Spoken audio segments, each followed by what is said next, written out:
முருகனே துணை. திருப்பாவை பாசுரப் பாடல் 20. பொருள் விளக்கம்.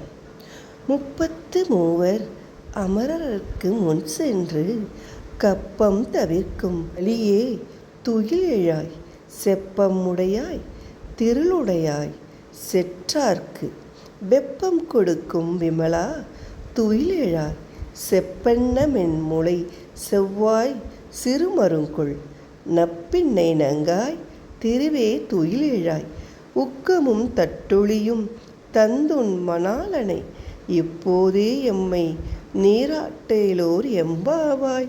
பொருள்: 33 கோடி தேவர்கள் இருந்தாலும் அவர்களுக்கெல்லாம் முன்னதாகச் சென்று பக்தர்களின் துயர் துடைக்கும் கலியுக தெய்வமே, நீ எழுவாயாக.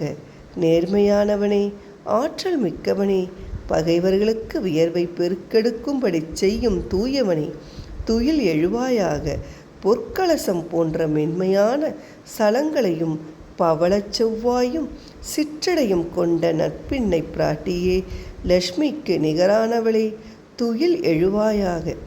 எங்களுக்கு விசிறி கண்ணாடி ஆகியவற்றையும் உன் கணவனாகிய கண்ணனையும் தந்து இப்போதே எங்களை அருள்மழையில் நனையச் செய்வாயாக. விளக்கம். கண்ணனின் திருகுணங்களையும் நற்பின்னையின் அழகையும் வர்ணிக்கிறார்கள் ஆயர்குலப் பெண்கள். கண்ணன் கடவுள், அவள் எல்லோருக்கும் பொதுவானவன், அவன் நற்பின்னைக்கு மட்டும் சொந்தமானவன் என்று எடுத்துக்கொள்ள முடியாது என்பதால் அவனையும் கேட்கிறார்கள்.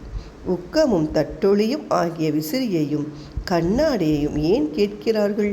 விசிறினால் காற்று வரும், வீசுபவனுக்கு மட்டுமல்ல, அருகில் உள்ளவனுக்கும் சேர்த்து.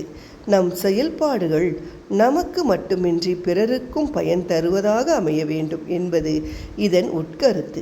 கண்ணாடி உருவத்தை காட்டும், ஆனால் உருவத்தில் ஒட்டியுள்ள அழகையோ அழுக்கையோ தன்னில் ஒட்டி கொள்ளாது. வாழ்க்கை என்றால் மட்டும் படாமலும் இந்த உடல் ஒரு வாடகை வீடு, இதை எந்த நேரமும் காலி செய்ய வேண்டும் என்ற எண்ணத்துடன் இருக்க வேண்டும் என்பதை விளக்குகிறது. ஆண்டாளின் கலித்திறமையில் ஒளிந்துள்ள மறுபொருளுக்கு ஈடேது? நாளை திருப்பாவை பாசுரப் பாடல் 21 பார்ப்போம். நன்றி, வணக்கம்.